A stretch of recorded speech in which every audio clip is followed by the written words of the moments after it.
Olá, olá, olá, senhores, senhoras e senhoritas. Sejam muito bem-vindos, sejam muito bem-vindas a mais uma live da Qualis Concursos. Qualis Concursos que você já sabe, tem por objetivo de fazer uma transformação com você. Transformar você de aluno, de aluna, para um futuro colega, servidor público ou servidora pública. Para quem não me conhece, eu sou o professor Luiz Miranda. Atualmente ocupo o cargo de auditor fiscal da Receita Federal, tendo sido aprovado no concurso de 2014 aos 43 anos de idade. Meus amigos e minhas amigas, na live de hoje nós vamos falar sobre o quê? Nós vamos falar sobre legislação aduaneira, mais especificamente sobre o tema classificação fiscal. Classificação fiscal que vocês verão que não é nada esotérico, mágico ou transcendental. Se vocês aplicarem de forma sequencial, sucessiva e pragmática as regras gerais de classificação, vocês verão que é muito mais fácil do que parece. Antes de falar da nossa agenda, amigos e amigas, eu preciso dar uns recadinhos para você. Primeiro recadinho é pedir para que você acesse a nossa página na internet para baixar o material gratuito deste evento, assim como os materiais gratuitos de outros eventos.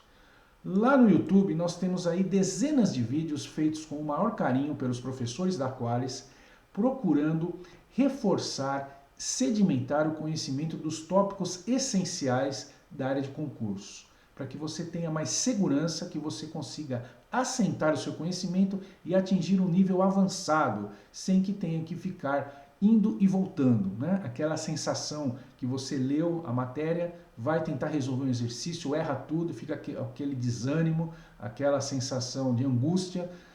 Por quê? Porque provavelmente você não teve um preparo básico adequado. E lá no YouTube vocês verão que nós temos aí temas importantes relacionados às principais disciplinas que são cobradas nos concursos.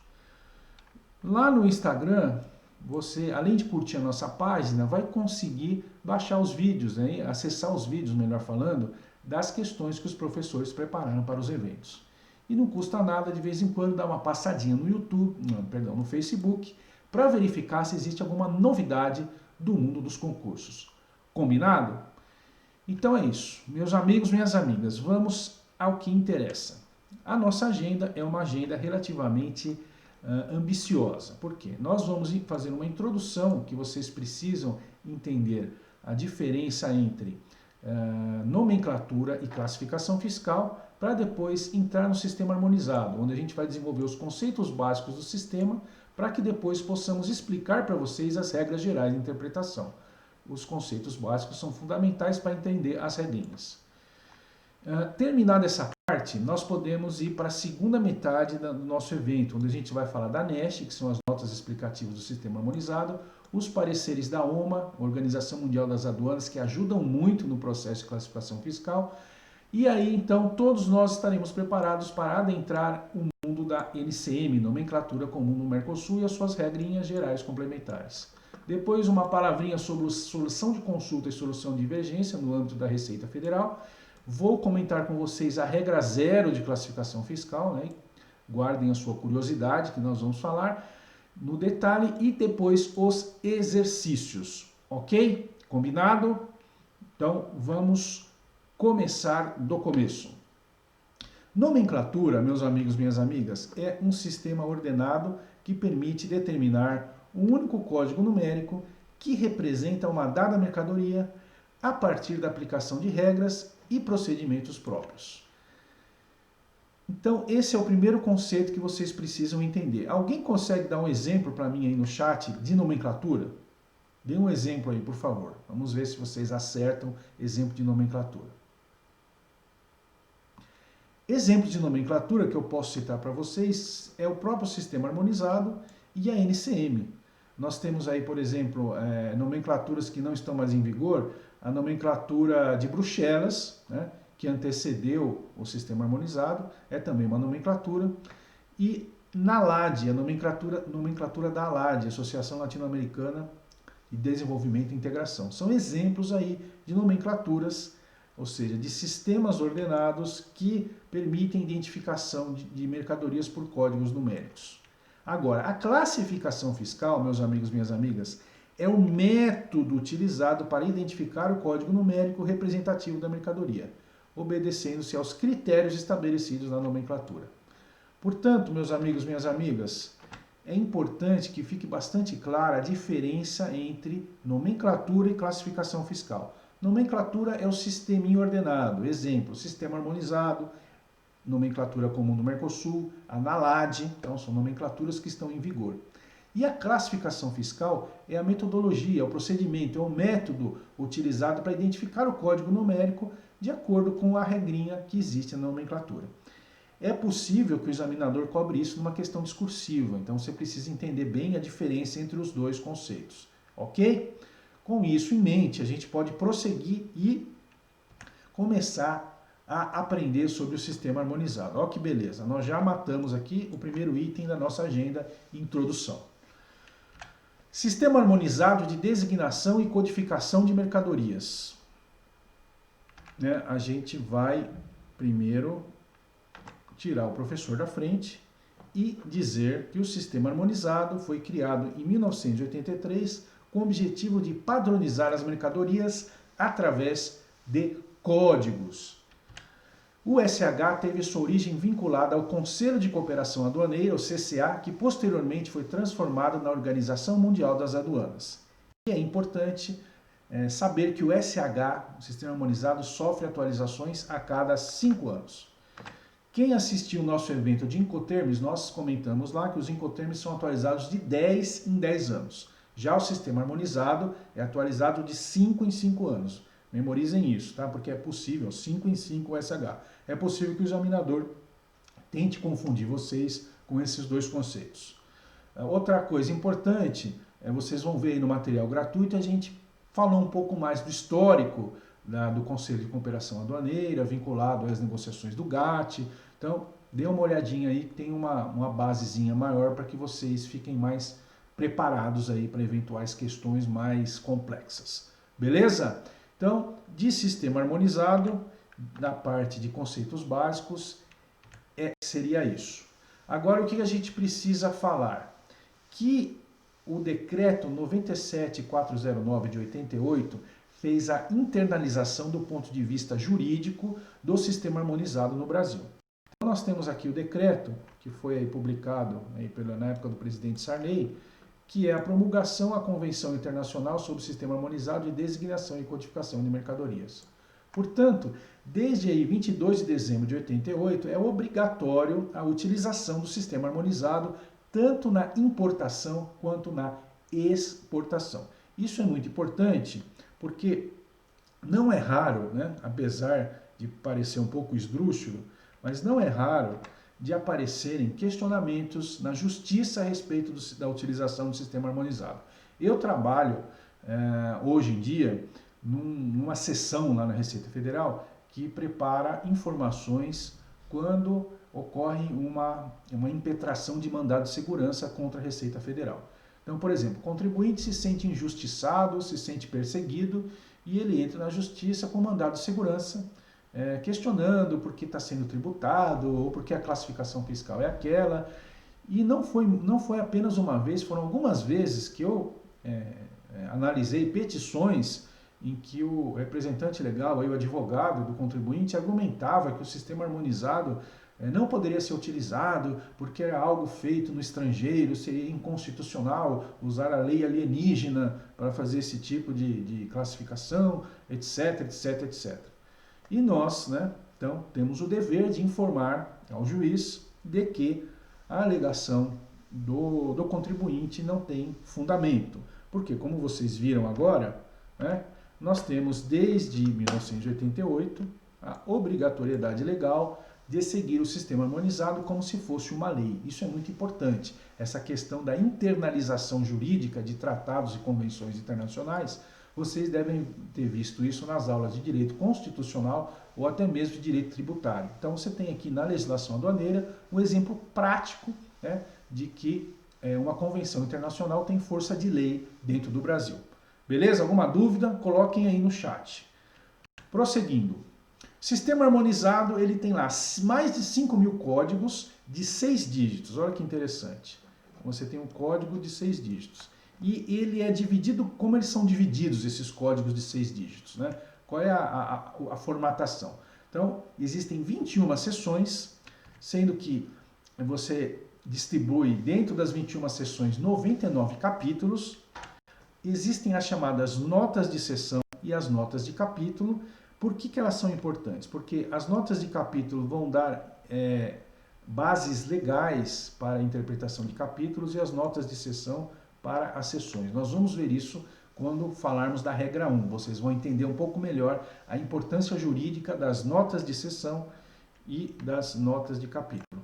Temos ainda as notas de subposição. Quando você tem uma mercadoria mais complexa, que demanda a utilização de mais dígitos para a identificação, você tem as notas de subposição que vão te ajudar a entender melhor esse tipo de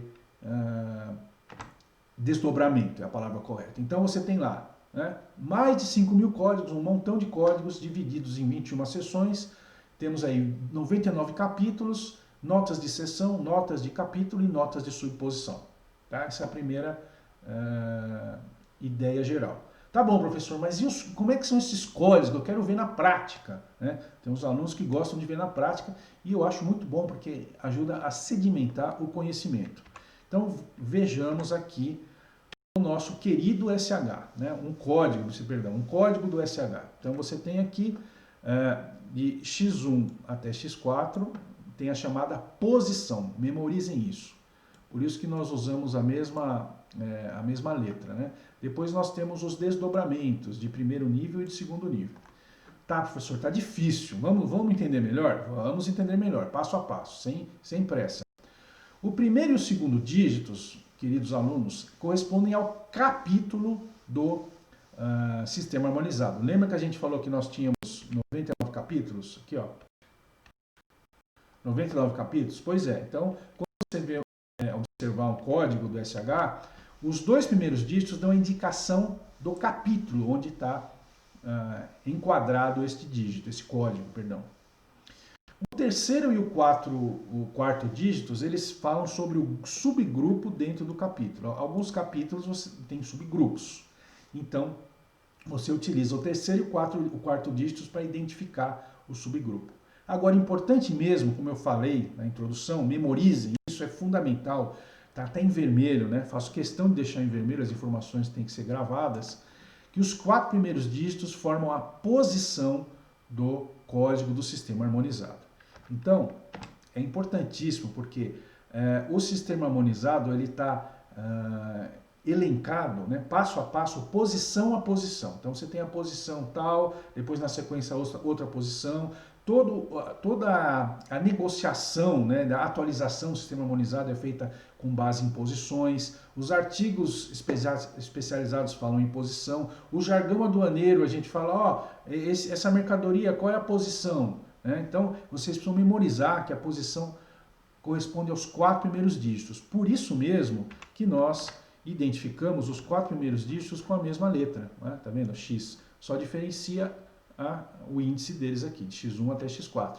Beleza? É importante. Memorizaram que a posição do sistema harmonizado corresponde aos 4 dígitos? Memorizem isso, tá bom? Isso é importante. O quinto dígito corresponde à subposição de primeiro nível, meus amigos. Por que você precisaria de subposição de primeiro nível? Para as mercadorias que sejam mais elaboradas, que elas tenham muitas variedades. A palavra certa é variedade. Você tem o sexto dígito para mercadorias que sejam ainda mais opções, né, que você tenha para identificar essa mercadoria. Não entendi, professor. Pode dar um exemplo? Claro, vamos dar um exemplo para deixar mais claro esse tipo de situação. Então, tem a posição 8741, né, memorizem aí. Máquinas automáticas para processamento de dados. O nome técnico para computadores. Vocês sabem, né, que os computadores, você tem uma variedade assim imensa de computadores. Então você tem computador, né, desktop, notebook, servidor com capacidade tal para fazer storage, para fazer vídeo.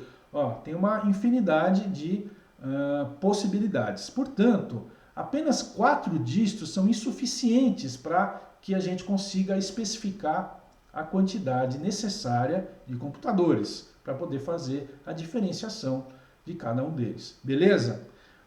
Outro exemplo, vocês devem, fazendo uma analogia, agora uma analogia, vocês devem lembrar que em 2014, 2015, o sistema celular foi atualizado pela Anatel, foi inserido o 9º dígito. Você lembra? Tinha 8 dígitos, as linhas telefônicas celulares, foi inserido o 9º dígito. Por quê? Eram tantas linhas em funcionamento que não cabia mais, não tinha mais possibilidade de gerar novos números. Então a Anatel resolveu inserir um 9º dígito, fazer um desdobramento, que agora comporta, né, a quantidade de linhas que a demanda por serviço celular estava pedindo.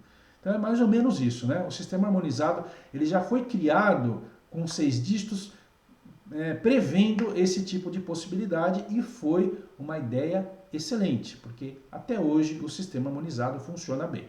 Ok?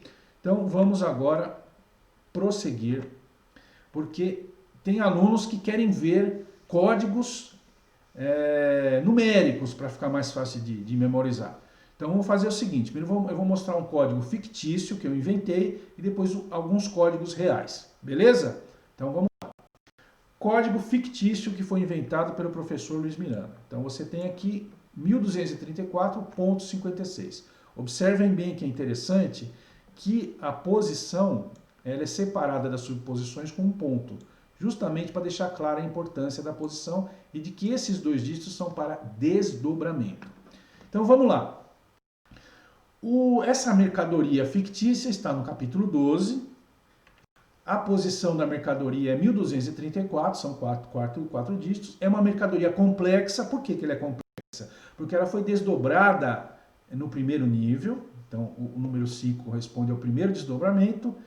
E o número 6 corresponde ao segundo desdobramento. Então deve ser uma mercadoria super complexa, né?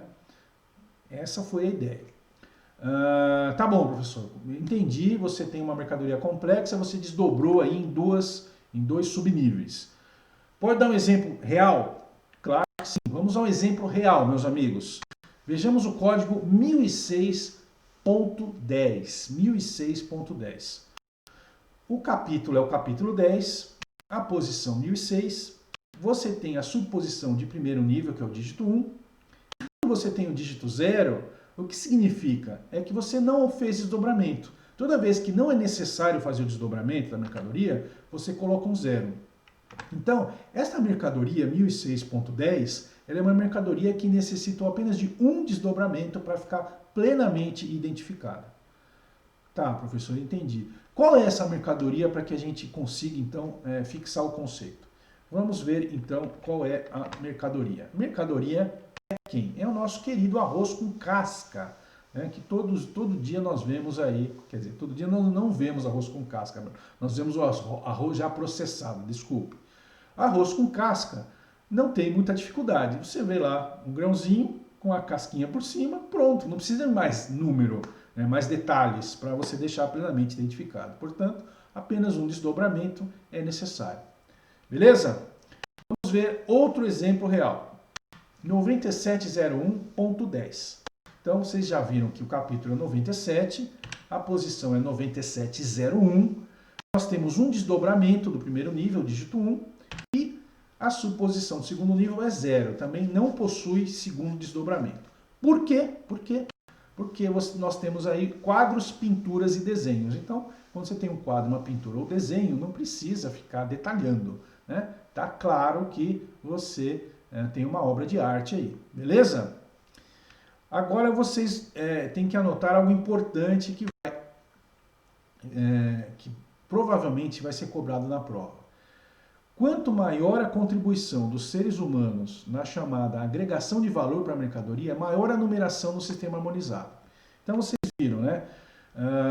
O arroz era 1006. Agora eu vou dar um outro exemplo aqui. Cavalos vivos. Cavalos vivos é a posição 101. O arroz com casca, a gente viu lá, 1006, e as pinturas 9701. Então, meus amigos, minhas amigas, vejam só, quanto menos contribuição do ser humano, né, do ponto de vista tecnológico, de agregação de valor, menor a numeração. Então, o cavalo vivo, o valor dele tem contribuição do ser humano? Até tem, né? Quando você tem a criação, etc., reprodutor, tal, mas se a mãe natureza não contribuir, né, não adianta fazer a melhor seleção genética ali que não vai funcionar. O cavalo vai nascer aí com um valor baixo. Então, a contribuição da natureza é muito maior. Já na pintura, qual é a contribuição da natureza? Pouca, né? Depende do pintor, depende do ser humano, né? Se for uma pintura feita pelo professor Luiz Miranda, vai valer aí 1 centavo. Agora, se for uma pintura feita aí pelo Portinari, pelo Van Gogh, aí vale milhões de dólares, né? Então, a contribuição do ser humano é vital para o valor de uma pintura. Ficou claro, meus amigos, minhas amigas? Então, memorizem esta circunstância que normalmente é cobrada nas questões de múltipla escolha. Estrutura do SH, apenas para deixar bastante claro para vocês, as seções de capítulo são encabeçadas pelas notas de seção de capítulo e de subposição. É importante isso, é fundamental o entendimento das notas de seção e de capítulo. Eu fico martelando isso para quando chegar na hora vocês vão entender por quê. As seções elas são ordenadas do simples para o complexo em termos de participação humana na agregação de valor. Os capítulos são organizados de forma que mercadorias guardem alguma relação de semelhança ou associação. Não faz sentido misturar, por exemplo, né? Não vai fazer sentido algum, do ponto de vista técnico, misturar cavalos com computadores. Vai ficar uma maçaroca de coisa. Então, se você vai lá no capítulo 87, você vai ter lá, na posição 8741, computadores. Uma posição mais para frente, mas dentro do 87, ou seja, equipamentos eletrônicos. Então, foi muito bem elaborado, muito bem distribuído, é a palavra correta, muito bem distribuído. As mercadorias foram muito bem distribuídas dentro do SH, tá? Quanto mais você estuda o SH, no meu caso, mais eu fico impressionado como foi bem pensado o sistema. Beleza? Então, vamos voltar aqui para fazer finalizar aqui a estrutura. As posições podem ser divididas ou não em subposições, contendo a descrição de uma ou várias mercadorias. E resumindo, o SH na parte básica, 21 seções, memorizem, 99 capítulos, memorizem. As posições são os 4 primeiros dígitos, memorizem isso, que é o que cai na prova. As subposições de primeiro nível correspondem ao 5º dígito. As subposições de segundo nível, o desdobramento no 6º dígito. O capítulo 77, a primeira vez que eu falo isso, mas é importante, que já foi cobrado, ele foi reservado para uso futuro, ele está em branco lá no SH. E os capítulos 98 e 99, eles foram reservados para o uso das partes contratantes. Partes contratantes são os países que assinaram, né, a convenção do SH. Exemplo, nós aqui no Brasil utilizamos o capítulo 99 para registrar operações especiais na exportação. Ok? Ficou clara a estrutura do SH, né? Você tem lá 6 dígitos, os 4 primeiros dígitos são a posição, os 2 primeiros dígitos o capítulo, você tem aí desdobramento de primeiro nível, de subposição, no 5º dígito, desdobramento de segundo nível no 6º dígito. Capítulo 77, ele está reservado para uso futuro. Capítulo 98 e capítulo 99, reservado para uso das partes contratantes. E as notas de seção e as notas de capítulo têm valor jurídico, é importante isso. Ok? Ficou claro? Então, com isso nós, revisando a nossa agenda, nós já terminamos a introdução, falamos de nomenclatura e classificação fiscal e os conceitos básicos do SH. Agora nós estamos prontos para adentrar o mundo das regras gerais de interpretação, que vocês vão ver que é relativamente tranquilo e até divertido, tá bom? Esse professor é doido, né? Deve ficar falando que classificação fiscal é divertido. Mas faz parte, né? Cada doido com a sua mania. Vamos começar do começo. A primeira coisa fundamental. As regras gerais de interpretação devem ser utilizadas obrigatoriamente, em ordem sequencial e sucessiva. Isso quer dizer que, por exemplo, a regra 2 somente pode ser utilizada caso tenha sido esgotada a aplicabilidade da regra 1 e assim por diante. Então, meus amigos, minhas amigas, não dá para o contribuinte escolher a regra de interpretação que ele quer. Ele tem que começar a classificação fiscal pela regra 1. Se pela regra 1 não for possível deixar a mercadoria plenamente identificada, ele vai para a regra 2. Se pela regra 2 não der certo, vai para a regra 3. Vocês entenderam? Não é raro, esse tipo de argumentação aparece muitas vezes em mandado de segurança. Que os contribuintes digam, olha aqui, seu juiz, pela regra 3A, a minha mercadoria tem alíquota zero. Só que o contribuinte, ele não usou a regra 1 e a regra 2. Portanto, essa argumentação não vale. Está errado juridicamente. Não pode. Você tem que primeiro esgotar a aplicação da regra 1 para depois passar para as demais regras. Entenderam isso? Isso é fundamental, tanto para a prova quanto para a sua vida prática, caso um dia você faça uma classificação fiscal. Entendam isso, que as suas importações vão ser muito mais fáceis quando vocês entenderem que você tem que fazer o passo a passo. Ok? Então, vamos agora para o regra geral número 1. Veja só que interessante. Os títulos das seções, capítulos e subcapítulos têm apenas valor indicativo. Para efeitos legais, a classificação é determinada pelo texto das posições e das notas de seção e capítulo, e desde que não sejam contrárias aos textos das posições e notas, pelas regras seguintes. Então, o que acontece? Regra 1 é a regra da literalidade. É o seguinte, o texto da posição está dizendo arroz com casca. Beleza. Você olha para a sua mercadoria, é arroz com casca? Beleza, acabou. Fim. 1006.10. Essa é a classificação. Acabou. Agora, como o professor Luiz Miranda é um chato, ele falou das notas de seção e de capítulo. Então, como é que é a boa prática de classificação fiscal? Então, você vê lá o texto da posição, você olha a sua mercadoria, beleza, parece que está tudo bem, aí você vai fazer o quê? Você vai ler as notas de seção e de capítulo. Porque nas notas de seção e de capítulo, eles dão, alguns casos, eles fazem algumas exclusões. Ó, essa mercadoria não classifica aqui, ou essa mercadoria vai para outro lugar. Ou nessa posição tem que incluir tal mercadoria, que a princípio não parece. Beleza? Então isso é importante, as notas de seção e de capítulo.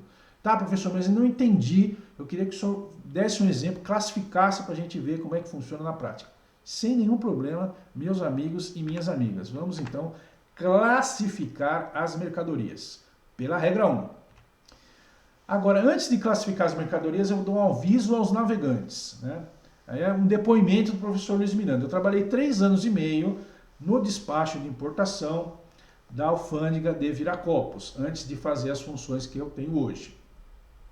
E a alfândega de Viracopos, ela é a segunda unidade aduaneira em tamanho no Brasil. A primeira é o Porto de Santos, né? Só que o Porto de Santos é do modal aquaviário. Quem viu a minha aula de Incoterms sabe o que eu estou falando, de modal aquaviário. No modal aéreo, o maior aeroporto do Brasil, em termos de carga, é o de Viracopos. Não só o maior do Brasil, é o maior da América Latina em termos de carga. Então a quantidade de cargas de importação aéreas em Viracopos é algo assim descomunal. É por volta aí de 300 mil declarações de importação por ano, né? Então você tem em todos os tipos de mercadoria.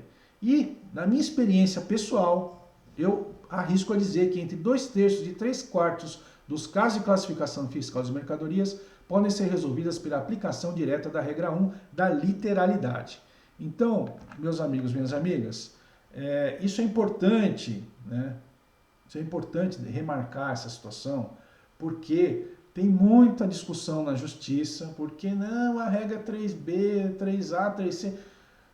A maioria dos casos, você olha lá no sistema harmonizado, tem lá a posição claríssima, dizendo qual é a mercadoria do cidadão. Então, não adianta vir com mimimi depois, porque não vai colar, entendeu? É importante deixar isso claro para vocês, para que a vida prática de alguns de vocês seja mais tranquila. Ok? Voltando ao que interessa. Vamos ao exemplo de aplicação da regra 1. O aluno quais concursos, ele vai ver o nome dele na lista de aprovados, né? Porque ele é um aluno diferenciado. Então, o aluno em quais concursos vai ser aprovado no cargo dos sonhos dele, vai melhorar a situação financeira dele, vai ter um salário melhor e ele vai fazer o quê? Ele vai presentear algumas crianças carentes com uma bicicleta infantil.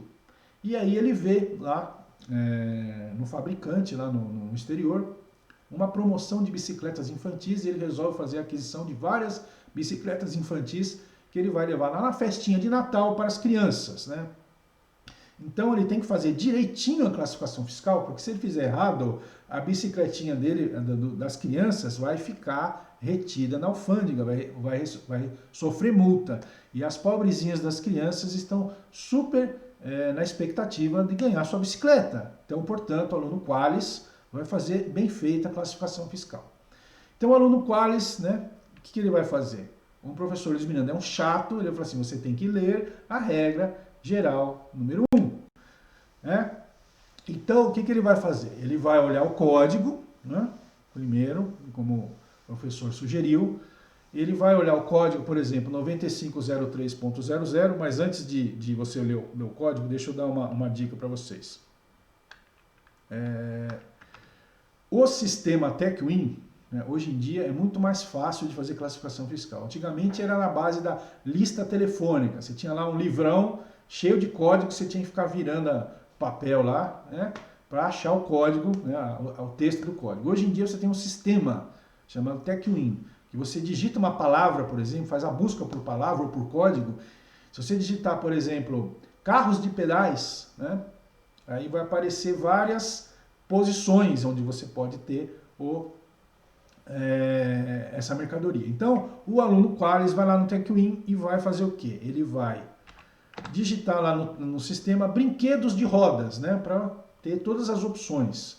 Aí você vai ver que no código 9503 você tem aí, veja só que interessante, você tem triciclos, patinetes, carros de pedais e outros brinquedos de rodas, carrinhos para bonecos, outros brinquedos, modelos reduzidos e modelos semelhantes para divertimento, mesmo animados, quebra-cabeças de qualquer tipo. Outra informação importante para vocês. Eu costumo brincar, né? Eu costumo chamar essa posição, exemplo de posição cheinha, né? Rechonchuda. Por quê? Na mesma posição você tem várias mercadorias. Tá, professor, mas como é que você identifica? Pelo desdobramento. Desdobramento do primeiro nível e do segundo nível. Então, eu chamo de posição gordinha, porque ela tem várias mercadorias dentro. E tem a posição magrinha, que a posição tem uma mercadoria só, tá? Vocês, quem for pesquisar o sistema harmonizado, vai ver essa diferença de posições. Então, nessa posição gordinha, em primeira análise, dá a entender que você está no caminho certo. Porque ó, tem um monte de brinquedo aí, e parece que a nossa bicicleta infantil está aí, carros de pedais e outros brinquedos semelhantes de rodas. Faz todo sentido, né? Faz todo sentido. Só que como o professor Luiz Miranda é um chato, ele vai ficar lá no pé do aluno, para o aluno ler a regra 1. Tem que ler a regra 1 antes de classificar. A regra 1 diz que os títulos das seções têm valor indicativo. Em vermelho, para efeitos legais, a classificação é determinada pelo texto da posição e das notas de seção e capítulo. Portanto, você tem que, depois de identificou lá o 9503, tem que ler a nota de seção e capítulo. Por que você tem que ler a nota de seção e capítulo? Porque nesse caso, veja só, nota do capítulo do código 9503.00. Aí está marcadinho aqui em amarelo que o presente capítulo não compreende as bicicletas para crianças, que é a posição 8712. Veja só, meus amigos, minhas amigas, a bicicleta infantil é na posição 8712. Olha só que legal. Tá vendo por que é importante ler as notas de seção e de capítulo? Porque elas têm validade jurídica e elas vão fazer aquele tipo de direcionamento, exclusão ou inclusão. Então, nesse caso aí, como você é um aluno Qualis, você leu a nota de capítulo e você acertou a classificação fiscal da bicicleta infantil e as crianças vão ficar felizes com o seu presente. Certo? Então é isso aí. Regra geral número 1. Boa prática de classificação fiscal. Você faz a busca pela palavra lá no sistema, depois que você vai na nota de capítulo. E na nota de capítulo vai te dar a palavra final. Beleza? Então, esse é um exemplo interessante da regra 1. Agora, tem um outro exemplo de aplicação da regra 1. Esse aí, esse tipo de mercadoria, o aluno Qualis vai importar na primeira semana, né, depois da aprovação dele, né, porque ele vai ver o nome dele na lista de aprovados, vai chorar, vai gritar, vai dar cambalhota no chão, vai fazer aquela festa toda e vai convidar a galera, né, para o churrascão de comemoração. E no churrascão de comemoração que se preze, sempre tem uma jogatina, né? Então tem a cerveja, o churrascão e depois tem a hora do truco, do pôquer, do buraco, da canastra, então vai ter aquela jogatina. Então o aluno Qualis vai fazer a importação de vários conjuntos aí de cartas de jogar. Qual a classificação fiscal? O aluno Qualis vai lá na TecWin, vai pesquisar por cartas de jogar, vai ler a nota de capítulo de sessão e ele vê lá que cartas de jogar é na posição 9504 4000 e graças a Deus não há nenhuma restrição do ponto de vista de nota de capítulo e nota de sessão. Confirmando, portanto, que a nossa querida carta de jogar é na posição 9504 e o nosso aluno Qualis pode fazer o churrascão dele sem nenhuma dor de cabeça. Fechado? Ficou claro? Então, eu dei os dois exemplos da regra 1. O exemplo mais complicado, que é o caso da bicicleta infantil, e o exemplo fácil, que é das cartas de jogar, que não tem nenhum mimimi. É direto e reto. Beleza? Alguma dúvida sobre a regra 1? Coloque aí no chat que a gente responde. Vamos agora, já que vocês sabem tudo de regra 1, vamos agora para a regra 2. Antes disso, confirmando que aqui na nossa agenda, que nós já sabemos tudo de regra 1, podemos ir para a regra 2. A regra 2 ela é uma regra que é dividida em duas sub-regras. A regra 2A e a regra 2B. Adianto para vocês que a única regra de aplicação prática mesmo é a regra 2A. A regra 2B tem título informativo. Vocês vão entender por quê. Regra 2A. Qualquer referência a um artigo em determinada posição abrange esse artigo, mesmo incompleto ou inacabado, desde que apresente no estado em que se encontra as características essenciais do artigo completo ou do artigo acabado. Abrange igualmente o artigo completo ou acabado, ou como tal considerado nos termos das disposições precedentes, mesmo que se apresente desmontado ou por montar. Professor, não entendi nada. Esses caras são muito prolixos e confusos. Concordo com vocês, meus amigos, minhas amigas. Nada melhor do que um exemplo didático para deixar bem claro. Então, o aluno Qualis, né? O aluno Qualis, além de inteligente e vai passar na prova, ele cuida da saúde. Então, ele vai, além da bicicleta infantil, ele vai importar uma bicicleta para ele mesmo. Só que ele é um aluno que gosta de fazer a montagem da bicicleta dele com todo carinho, personalizar, colocar isso, colocar aquilo. Então, ele vai fazer a importação da bicicleta dele desmontada. Olha só que interessante. Então, em todas as peças, o aluno Qualis vai fazer a montagem da bicicleta personalizada. Aí vem a pergunta que não quer calar. A bicicleta desmontada classifica-se na mesma posição da bicicleta normal, desde que as peças desmontadas representem a característica essencial da bicicleta completa. Ah, entendi o que quer dizer essa regra confusa aqui.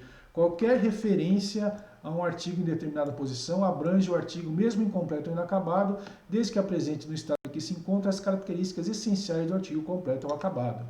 Ah, entendi. Então, como eu tenho aqui as peças desmontadas, eu classifico como se fosse uma bicicleta completa. Por quê? Porque estão aí as peças principais da bicicleta.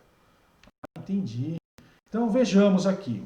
Você pesquisou lá no TecWin sobre bicicletas e você viu aqui bicicletas de outros ciclos na posição 8712 sem motor.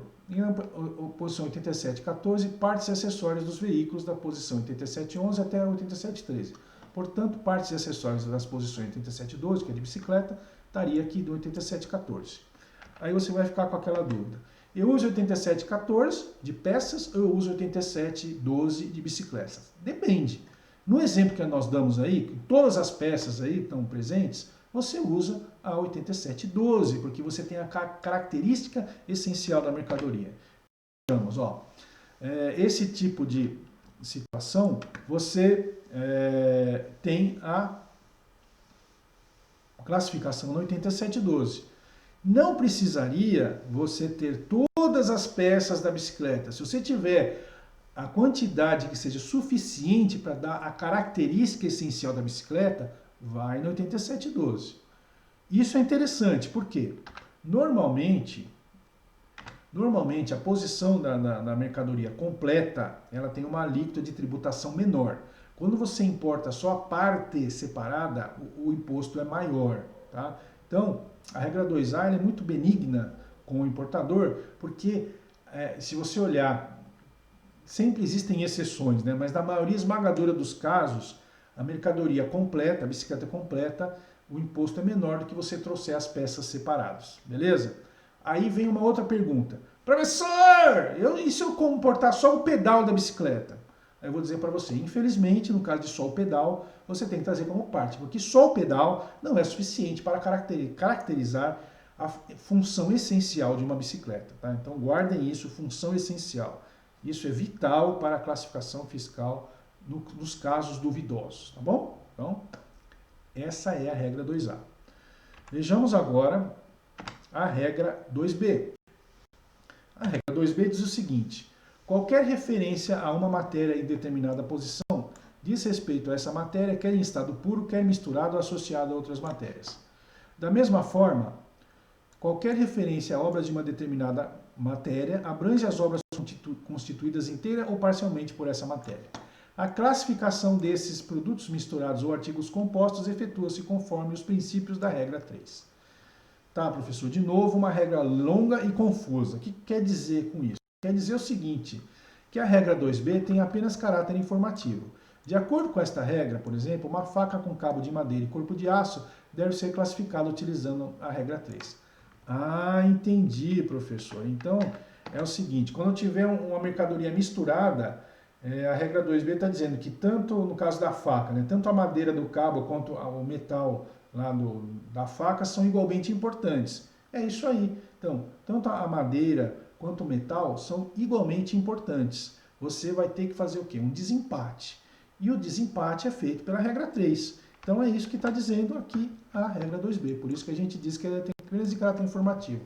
Ela vai dizer, ó, tem produto com borracha misturado com plástico?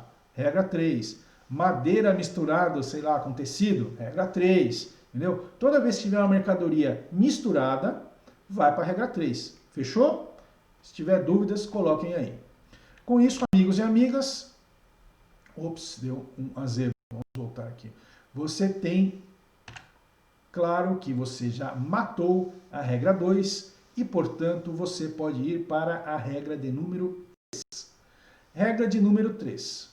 A regra de número 3, ela também é uma regra do tipo subdividida.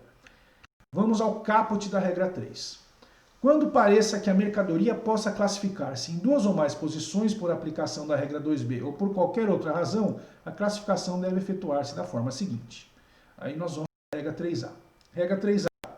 A posição mais específica prevalece sobre as mais genéricas. Então memorizem isso aqui, que é a parte importante da regra 3A. O resto aqui, vocês vão ficar meio confusos, mas eu vou ler que é importante. Todavia, quando duas ou mais posições se refiram, cada uma delas, apenas a uma parte das matérias constitutivas de um produto misturado, ou de um artigo composto, ou apenas um dos componentes de sortidos acondicionados para venda a retalho, tais posições devem considerar-se em relação a esses produtos ou artigos como geralmente específicas, ainda que uma delas apresente uma descrição mais precisa ou completa da mercadoria. Então, a regra 3A diz que a posição mais específica prevalece sobre as mais genéricas. Então, é muito comum que você encontre lá no SH, na TechWin, posições em que você parece que pode encaixar a mesma mercadoria em duas posições, ou três, até 4 posições. Aí, como é que você se direciona para classificar? Pela regra 3A, ela diz, ó, você tem um produto misturado, que você não sabe muito bem, pode encaixar em várias posições, beleza. Observe o texto da posição mais específica. Se você tiver uma posição que o texto seja mais específico e que você consiga, né, associar a sua mercadoria, pela regra 3A, a mercadoria vai nesse texto aí. Beleza, professor, mas não entendi. Eu gosto de exemplos práticos para ficar consolidada a informação. Sem problemas. Vamos a um exemplo prático para que você fique mais seguro, mais segura. Vamos lá, regra 3A. Vocês devem estar vendo aí, o professor não está na frente dessa vez, você deve estar vendo aí um aparelho de barbear elétrico, certo? Certo.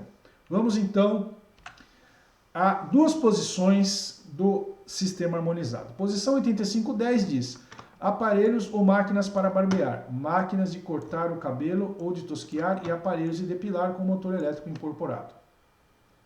Aparelhos e máquinas de barbear com motor elétrico incorporado. Interessante.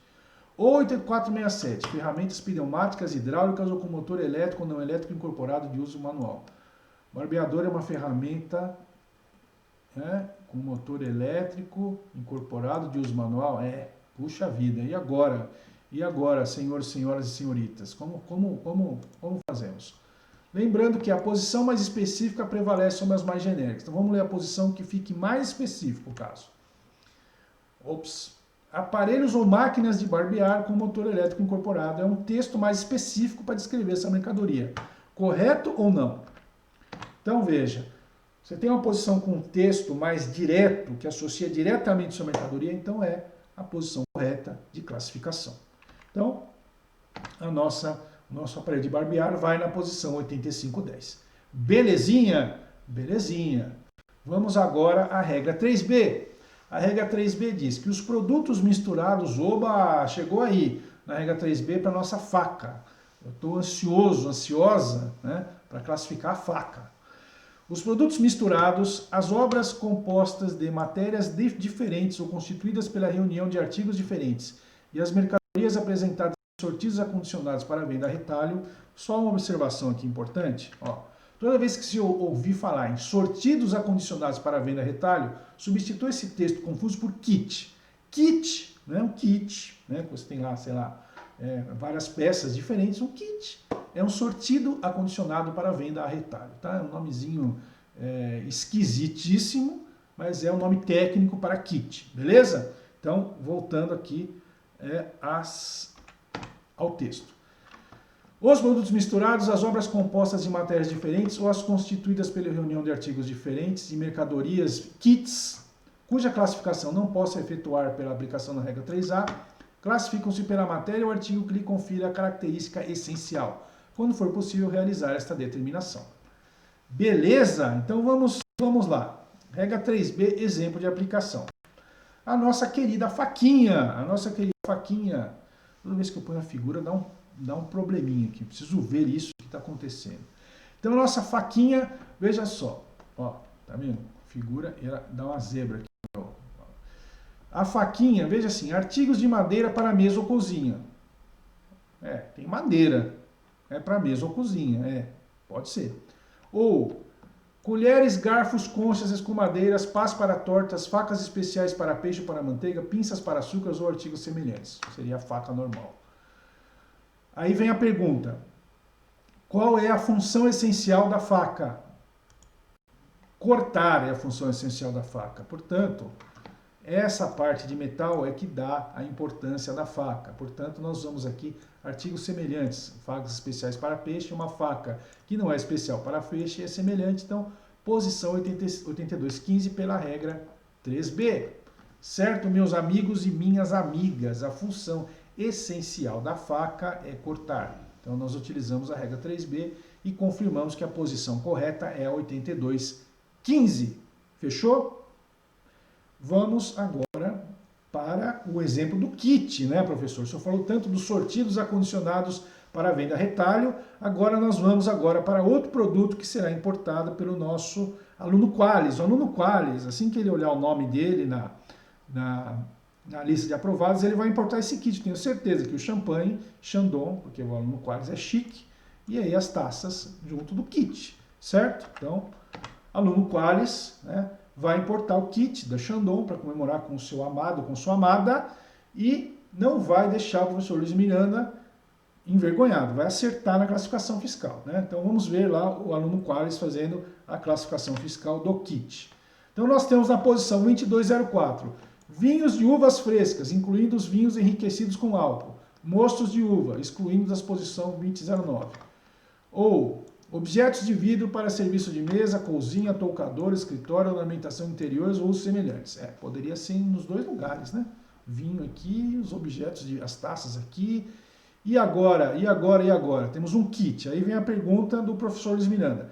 Qual é o objetivo da empresa quando lançou o kit? É o quê? É vender taça ou vender champanhe? Aí vamos ler aqui. As mercadorias apresentadas em sortidos acondicionados para venda a retalho classificam-se pela matéria ou artigo que lhe confira a característica essencial. Então responderam aí qual é o objetivo da empresa ao montar o kit. É vender taças ou vender champanhe? Pode deixar. O objetivo do kit é vender o vinho e não as taças. Portanto, a posição do kit é vinhos de uvas frescas. Beleza? Porque você vai degustar o champanhe com o seu amado, com a sua amada, com a sua família, com o seu pai, com a sua mãe, com o seu irmão, com a sua irmã. Muito bem merecido. Aluno Qualis aprovado. Belezinha? Regra 3B? Ficou claro? Podemos falar da regra 3C? Podemos. Imaginemos agora um caso difícil. Uma barra de metal que seja fabricada exatamente com um teor de 50% de aço e 50% de alumínio. Ambos os materiais representam a mesma importância e têm a mesma função essencial, certo? E agora, José, e agora, Josefa? Nós temos a barra aí de metal, ela está misturada aí 50% de aço e 50% de alumínio. Como é que nós classificamos a barra de metal, nesse caso? Aí vem a regra 3C, seus problemas acabaram, meu caro aluno, minha cara aluna. Para que serve a regra 3C? A regra 3C diz o seguinte, no caso em que a regra 3A e 3B não permitam efetuar a classificação, a mercadoria classifica-se na posição situada em último lugar na ordem numérica, dentre as suscetíveis de validamente se tomarem em consideração. Então vejamos, na posição 7308 nós temos aqui chapas, barras, perfis, tubos e semelhantes de ferro, ferro ou aço para construções. E aqui barras e perfis de alumínio. Portanto, uma barra de aço ou uma barra de alumínio, pode ser nas duas. E a função essencial não tem diferença, A função essencial delas é a ser barra. Como é que a gente desempata? Aqui, ó, 7.604 é maior que 7.308. Então, barra e perfil de alumínio. Belezinha? Então, você com isso mata a regra 3 do SH. Vamos para a regra 4. As mercadorias que não possam ser classificadas por aplicação das regras anteriores classificam-se na posição correspondente aos artigos mais semelhantes. Então, quer dizer que mesmo com a regra 3C não conseguir desempatar, vai para o artigo mais semelhante. Agora eu vou dizer o seguinte, esta regra não tem utilização prática, porque todas as posições possuem o código outros, onde podemos enquadrar as mercadorias semelhantes por aplicação direta da regra 1. Não entendi nada, professor. Muito bem, vamos lá. Vejamos aqui a nossa querida posição 7604. Ó, posição, tá vendo como? Essa é uma posição magrinha, tá vendo? Não é aquela rechonchuda, só tem barras e perfis de alumínio, só tem duas mercadorias aí.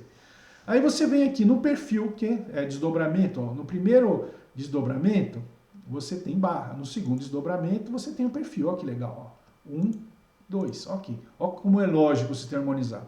Então você tem dois tipos de perfis. Perfis ocos, que é 7604, 1021, ou qualquer outro perfil, que vai para outros. Então, se eu tiver um perfil que ele é oco peronomútil, então, por exemplo, um perfil que tem furinho, mas não é oco, vai para outros. Ah, um perfil que é meio tortinho, que não fica oco, vai para outros. Tá vendo? Então não precisa usar a regra 4 nesse caso. Vai para outros. Muita tranquilidade e paz para quem está fazendo a classificação fiscal. Não esquente a sua cabeça. Então vamos agora falar outro exemplinho aqui. No começo da década de 90, eu lembro, mas não é do meu tempo, mentira, é do meu tempo sim, Ó, já trabalhei, com ficha telefônica, olha só, E sem internet, hein? Ou seja, existia vida naquele tempo, né? Hoje em dia o povo que está sem Wi-Fi parece que vai entrar em parafuso, né? Então a vida é possível sem internet e sem celular, tá? Então, no começo da década de 90, os primeiros celulares eram classificados na posição outros aparelhos telefônicos. Depois o SH foi atualizado, a cada 5 anos, né, que era atualizado, para inserir aparelhos celulares na posição específica. Então, meus amigos, minhas amigas, no começo da década de 90, você tinha lá aparelhos telefônicos, de disco, sei lá, de tecla e outros, né? Tô chutando, tá? Onde é que você encaixa um aparelho celular? Outros, beleza?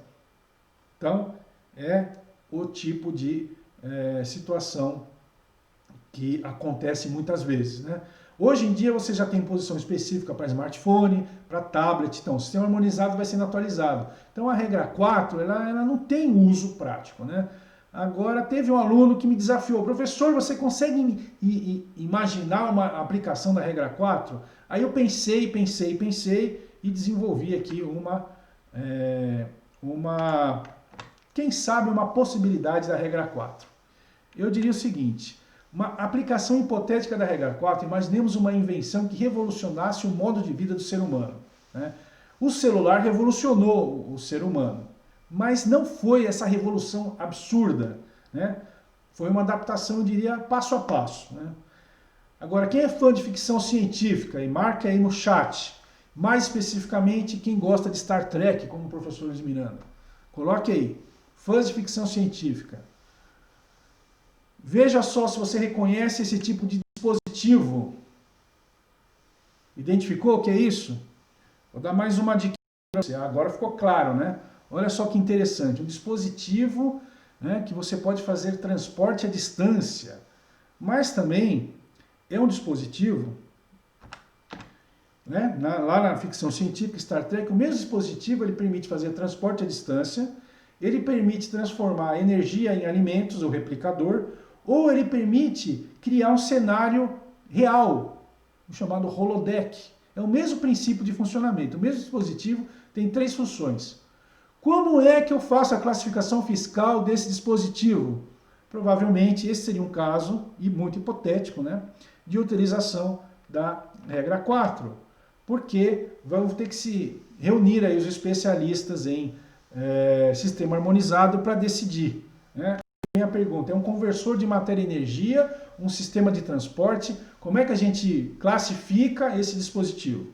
Aí vai a pergunta para vocês aí, beleza? Agora vocês são especialistas em SH, vocês podem se reunir e decidir, com o uso da regra 4, esse tipo de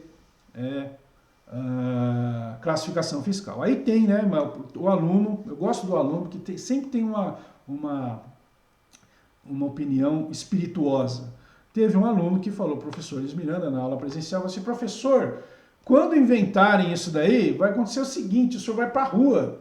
Mas por que eu vou para a rua? Porque se tem transporte, teletransporte de mercadoria para um lado e para o outro, para que precisa de fiscal aduaneiro? Como é que ele vai fiscalizar? Não tem como.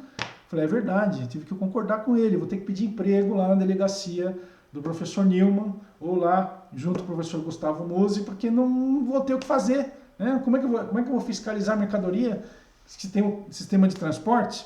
Beleza? Apesar, então, de como pessoa física, eu desejar que aconteça, como funcionário, eu vou ficar numa situação difícil.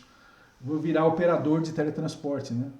Essa vai ser uma das possibilidades. Então, ficou claro? Então, esse exemplo assim bem esdrúxulo, bem fora da curva, para deixar claro que a regra 4 não tem utilização prática. Fechamos a regra 4, vamos à regra 5, meus amigos, minhas amigas. A regra 5 é para embalagens, né, e para dispositivos de transporte. Vamos ver o seguinte. Além das disposições precedentes, as mercadorias estão sujeitas às seguintes regras.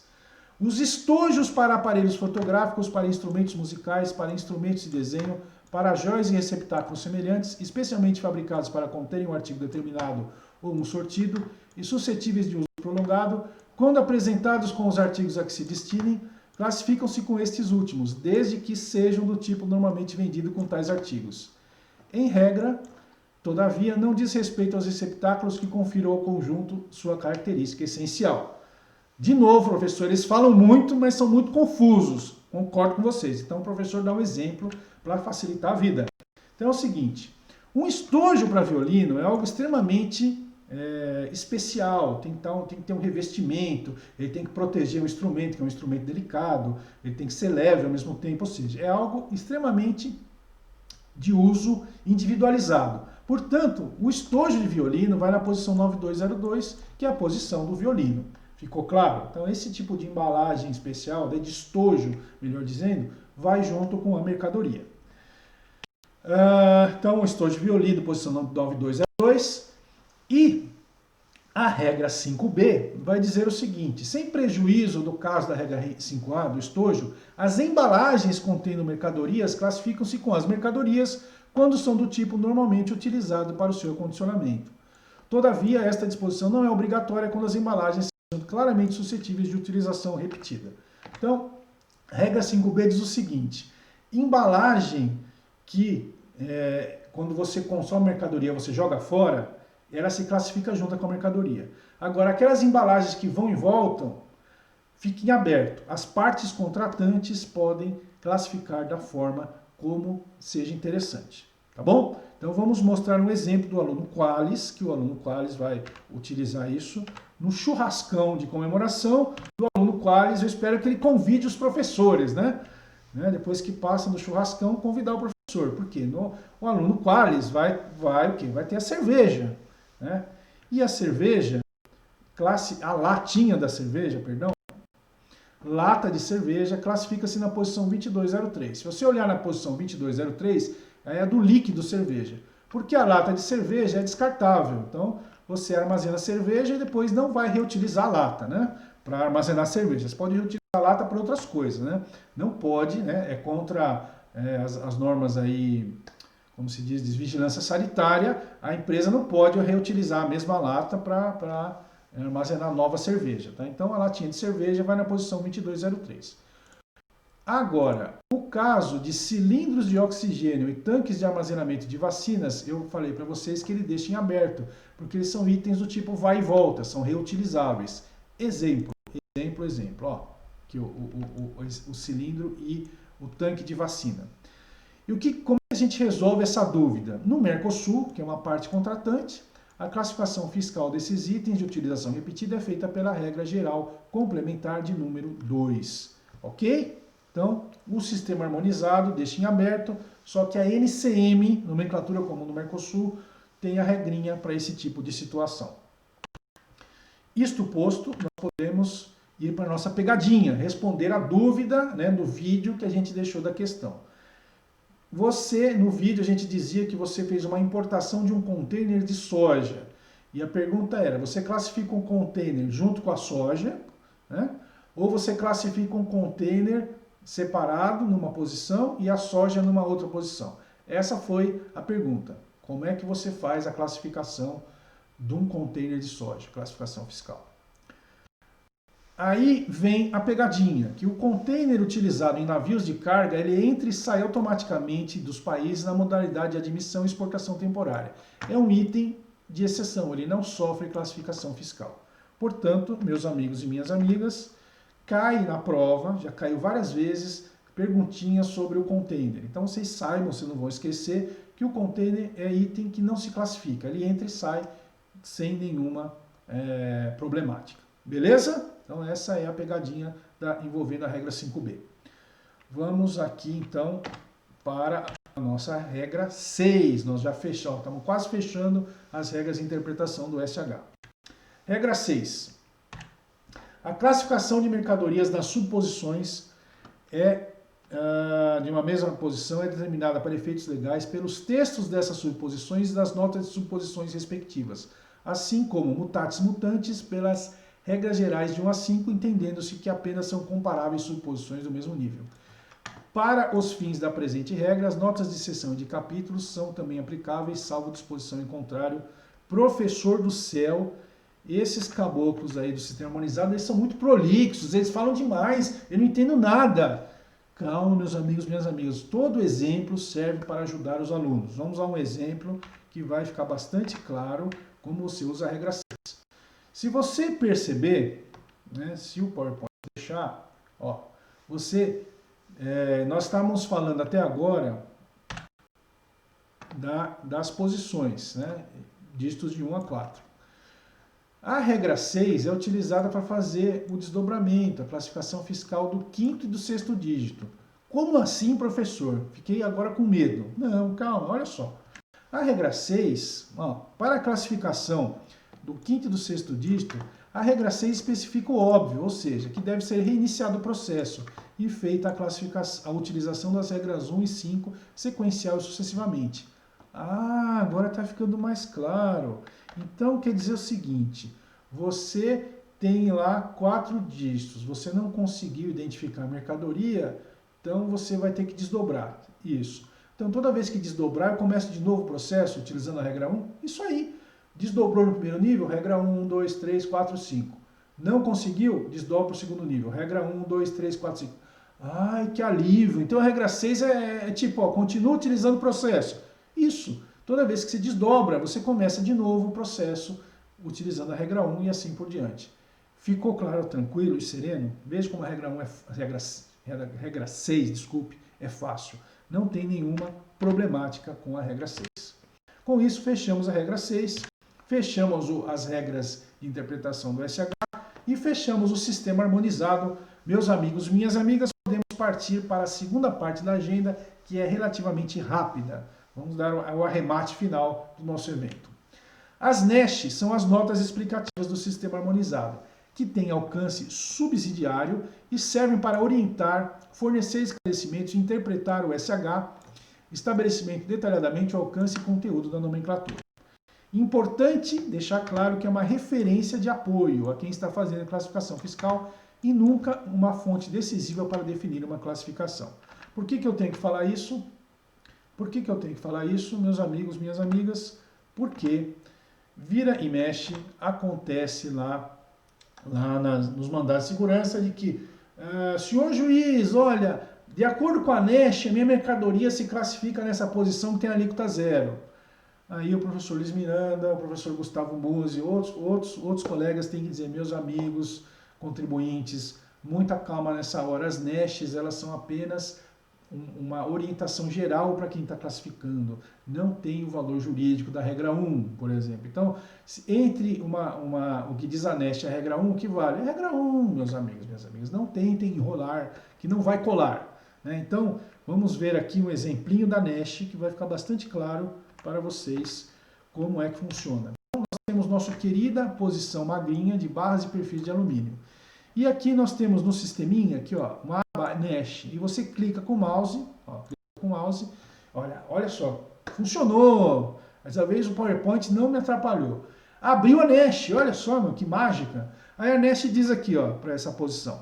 Os produtos abrangidos pela presente posição e definidos nas notas 1A e 1B do presente capítulo são análogos aos artigos de cobre descritos na nota explicativa tal. Ah, então quer dizer que, por exemplo, se você aprendeu a classificar cobre, você para o alumínio faz as mesmas coisas? Tá vendo? É uma orientação, tá vendo? Não é dizer que classifica com... Não. É uma orientação, gente. Então não pode dizer que a NESH vai definir a classificação fiscal. Não foi uma, não foi duas, não foi três, foram várias vezes que tem mandado de segurança dizendo que pela NESH é a posição tal, a alíquota zero. É engraçado que sempre é para a alíquota mais baixa, né? A pessoa nunca reclama para a alíquota mais alta. Mas ficou claro então a NESH, qual é o alcance da NESH? É orientativo, é um apoio. Então vamos prosseguir, que nós já matamos a NESH. Agora nós vamos falar do parecer da OMA, Organização Mundial das Aduanas, que eu dei uma palhinha para vocês aí sobre a OMA lá no material escrito. Eles são o chamado mão na roda, pareceres da OMA. Por quê? Eles são elementos fundamentais subsidiários para a classificação de mercadorias semelhantes. E eles têm efeito vinculante no âmbito da Receita Federal do Brasil, conforme a IN 1747 de 2017. Ou seja, desde 2017 ele tem efeito vinculante. Veja só, vou dar um exemplo do Cheetos que eu garanto para vocês que vocês não têm a mínima ideia de como é fabricado e como que é classificado o Cheetos. Aí pode dizer no chat aí se alguém sabe o que eu vou falar agora, tá? Vamos lá, lançado o desafio. Então, você vai lá na OMA, tem um parecer dizendo que um produto crocante do tipo lanche na forma de espirais extrudadas, olha, extrudadas é um bom adjetivo aí para cair na prova da língua portuguesa, né?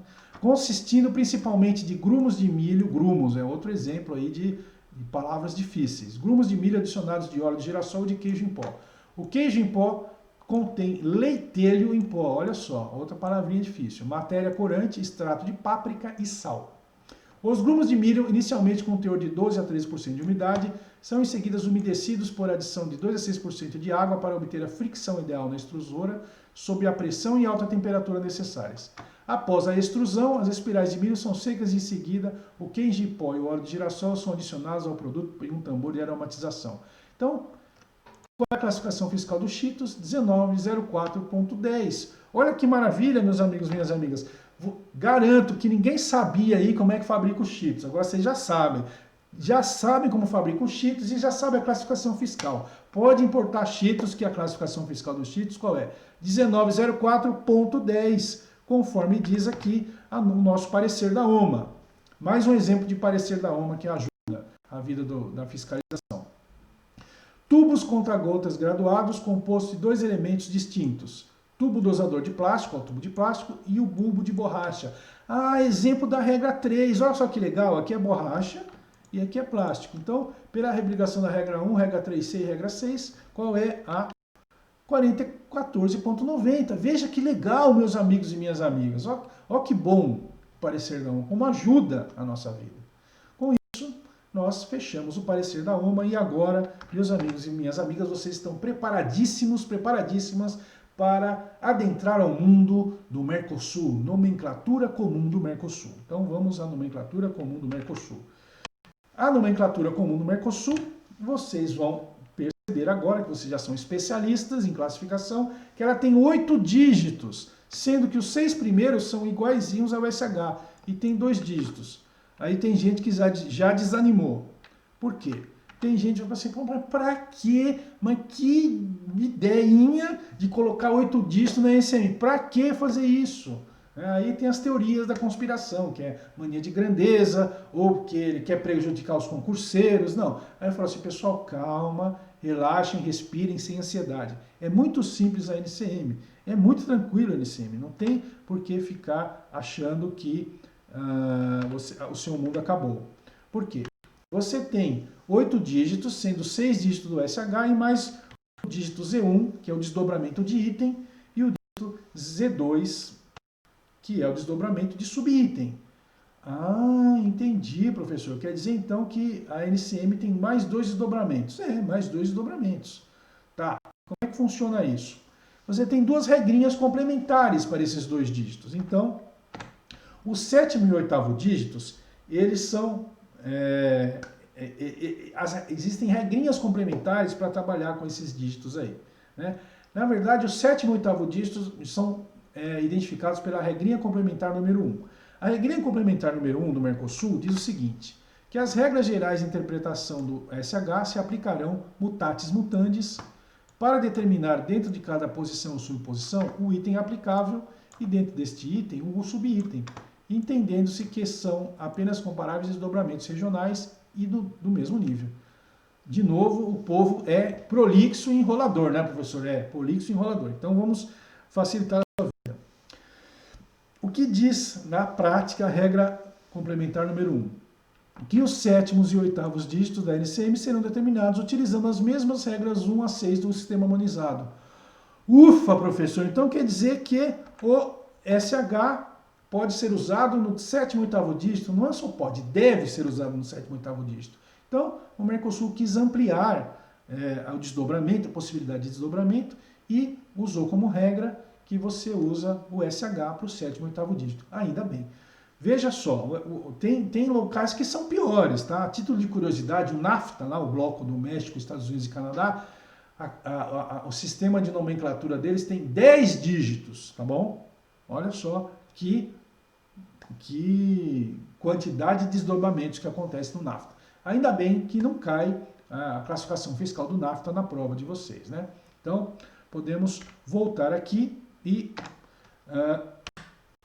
fechar a regra complementar número 1. Regra complementar número 2. Vocês lembram do caso da embalagem de utilização repetida, do cilindro de oxigênio, que eu falei que seria classificado pelo Mercosul? Então é isso. A regra 2 diz que as embalagens de utilização repetida, mencionadas na regra 5B do SH, seguirão seu próprio regime de classificação sempre que sejam submetidas ao regime de admissão e exportação temporária.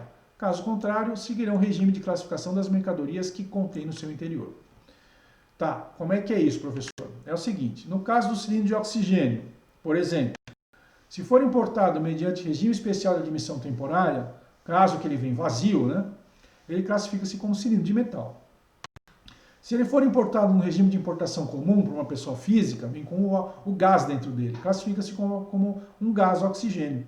Então você tem a posição do gás oxigênio no sistema harmonizado, você classifica o cilindro de oxigênio como gás. Beleza? Então a regra 2 é essa, bem tranquila e bem serena. Com isso a gente matou a NCM. Olha que fácil, apenas em 4 slides, ó, a NCM está mortinha. Veja só. A NCM, com o sistema harmonizado, entendido o sistema harmonizado, a NCM, ó, 4 slides, ficou sussa. Beleza? Vamos então agora falar de solução de consulta e solução de divergência. Solução de consulta formulada. A consulta pode ser formulada pelo contribuinte para esclarecer dúvidas quanto à interpretação de determinado dispositivo da legislação tributária ou aduaneira. A consulta deve ser limitada a um fato determinado, descrevendo suficientemente o seu objeto e indicando as informações necessárias à elucidação da matéria. Na petição devem ser indicados os dispositivos da legislação que ensejaram a apresentação da consulta e cuja interpretação se requer, como também a descrição minuciosa e precisa dos fatos a que será aplicada a interpretação solicitada. Então, meus amigos e minhas amigas, no âmbito aduaneiro, a solução de consulta serve para determinar classificação fiscal. Então, o Joãozinho ele tem dúvida na importação dele, ele não quer ficar com a mercadoria dele retida, ele faz uma consulta. Olha, Receita Federal, estou importando tantas quantidades de tais peças e eu entendo que a classificação fiscal, de acordo com o sistema harmonizado, é na posição número tal. Está correto o meu entendimento? A Receita Federal vai analisar aquilo e vai dizer está correto ou não está correto. É isso, tá vendo? Tem que ser algo dirigido e prático, um evento real, a formulação de uma consulta, ok? E a consulta é solucionada em instância única, não cabendo recurso nem pedido de reconsideração, tá bom? O que é interessante, que se houver divergência de conclusões entre soluções de consulta relativas à mesma matéria, vai ter um recurso especial que é mandado para a COSIT, a coordenação lá em Brasília, que vai solucionar essa situação mediante uma solução de divergência. Mas por que isso, professor? Por que solução de divergência? Qual que é a necessidade? Pelo seguinte, nós temos hoje 10 regiões fiscais e as soluções de consulta de classificação fiscal são feitas pelas divisões aduaneiras, as DIANAs das regiões fiscais. Pode ser que em algum caso, muito raro, você tenha, desculpe, que a 10ª região fiscal tenha emitido uma solução de consulta dando a classificação fiscal do tipo A. E a 4ª região fiscal, para a mesma mercadoria, diz que a classificação fiscal é tipo B. É difícil de acontecer porque quando você vai dar uma resposta à solução de consulta, você pesquisa antes as soluções anteriores, tá? Mas pode ser que aconteça no mesmo tempo, né? Não exista, né? Lá no anterior foi 2 petições aí simultâneas em regiões diferentes do país e as respostas saiam aí em períodos próximos. E aí fica aquela bola dividida, é A ou é B? Aí a COSIT vai dizer, não, é A ou é B, ou quem sabe em uma situação hipotética não é nem A nem B, é C. Aí a COSIT pacifica a situação de uma possível divergência. Ok? Então, aí nós temos a solução de consulta e a solução de divergência. E a parte interessante é que ela respalda qualquer contribuinte, mesmo que não seja aquele que perguntou. Então, se o Joãozinho perguntou a solução de consulta, e a Receita Federal diz que é, por exemplo, 8741, a Mariazinha, quando importar a mesma mercadoria, pode utilizar como base a solução de consulta, que ela vai ter respaldo jurídico para a classificação fiscal dela. Olha que legal. Então ajuda a pacificar as possíveis bolas divididas em termos de classificação fiscal. Com isso, nós matamos a solução de consulta e a solução de divergência e podemos falar da nossa regra zero. A regra zero é o seguinte, fala da descrição da mercadoria. Os problemas e polêmicas envolvendo a classificação fiscal devem-se, na maioria esmagadora dos casos, à descrição da mercadoria. Uma descrição bem feita é aquela que o leitor consegue visualizar a mercadoria na sua mente, sem que seja necessário abrir a caixa para ver o que tem dentro. Deve constar na descrição ao menos 3 características: o que é a mercadoria, de que material é composta e para que serve, a sua função essencial ou onde será instalada. Informações adicionais sobre dimensões e cor, quando aplicáveis, também são bem-vindas. Códigos de fabricação, part numbers e demais referências de selos de caráter interno são inúteis, em alguns casos prejudiciais pela ambiguidade que podem causar quando confrontados com a informação constante da fatura comercial. Exceção a essa regra, o número de série, quando aplicável, pela identificação unívoca que pode conferir a mercadoria. Portanto, é o seguinte, meus amigos, minhas amigas, pelo amor de Deus, façam uma descrição bem feita. Eu costumo dizer para os despachantes aduaneiros, para os contribuintes e também para os alunos que 80% do seu sucesso ou do seu fracasso no despacho aduaneiro tem a ver com a descrição da mercadoria. E o brasileiro, né, no meu canal de YouTube, lembrei agora, tem lá um vídeo sobre os pecados capitais de um concurseiro, mas também saiu para o brasileiro. O pecado capital do brasileiro no comércio exterior chama-se o quê? Chama-se preguiça. Então, o cidadão, a cidadã tem preguiça de escrever a mercadoria, abrevia, coloca o part number de qualquer jeito, às vezes coloca descrição em inglês, em alemão, e depois reclama que a mercadoria fica parada. Né? Por quê? O auditor fiscal, né, é um cidadão que é treinado para ser desconfiado. Então veja a sua situação. Você olha a DI, diz o part number ABC, né, que é um código interno aqui no Brasil. Aí na fatura comercial, o fabricante diz que o part number é 123. O que você vai achar? Que tem rolo, né? Se o fabricante diz uma coisa e na DI diz outra, você vai achar que tem problema. Então, cuidado, não tenham preguiça, faça a descrição bem feita. Com a descrição bem feita, vai facilitar a sua classificação fiscal de forma assim enorme. Você vai ficar tranquilo, tranquila para fazer a classificação fiscal. Então a gente chama de regra zero, porque não existe a regra zero no sistema harmonizado. A regra zero é um jargão aduaneiro, a regra zero é a descrição. Se você fizer a descrição boa, você vai estar num bom caminho, não vai ter problemas, provavelmente, na sua importação. Beleza? Então, com isso nós fechamos e vamos a um exercício, porque nós estamos relativamente estourados aqui, vamos a um exercício de classificação fiscal. Analise a estrutura da posição 0209 da LCM e assinale a opção correta. Então, 0209 é uma posição gordinha. Gordinha não só pela quantidade de mercadorias, mas também pelo tipo de mercadoria.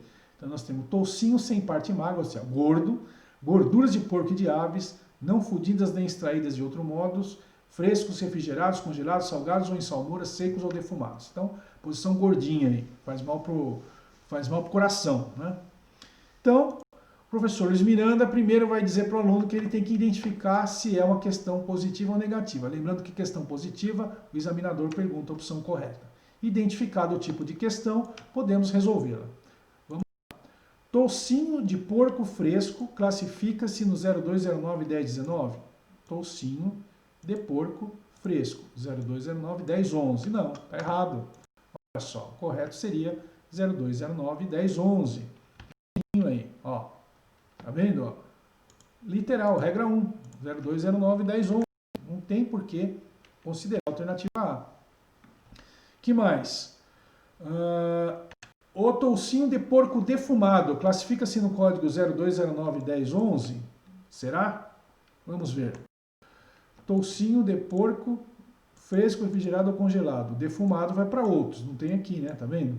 Vamos, então, 0209-1019, está dizendo 0209-1011, então o correto seria outros, podemos eliminar, tá vendo? O correto seria 0209-1019, outros, está errado, ó. Podemos eliminar. Vamos agora para a gordura da ave fresca.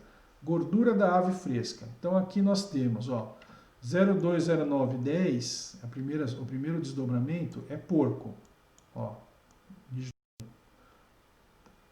Depois vai para outros, não tem nada de gordura de ave. Então vejamos aqui, gordura de ave fresca no código 0209-1021, não.